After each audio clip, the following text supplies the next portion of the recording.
going to go into our tower and I'm going to change our toners as well as our Corotrons. So we open the left and right doors here.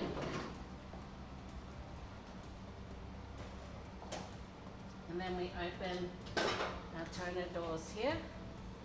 Which, by the way, when the printer's running, you can open these doors and change these while it's running. So it's simply grabbing the handle. In this case, I've got the silver specialty dry ink and pulling it straight out. So you can see at the bottom here, there's a little rectangle that goes into this area. So you get the new one out of the box, give it a bit of a shake, and then just make sure you align the bottom here with the bottom there and straight in. And it's the same for your black, cyan, magenta, yellow, and in this case the gold for the specialty dry ink in the top layer.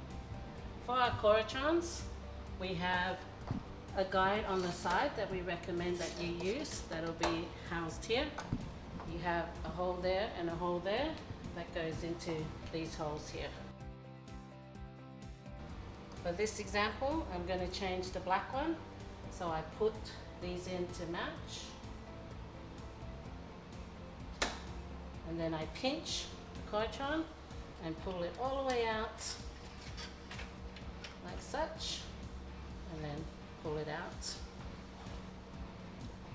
Putting it back in, goes into the holes again, and then by pinching this guy, I'm going to slide it all the way through with the guide's help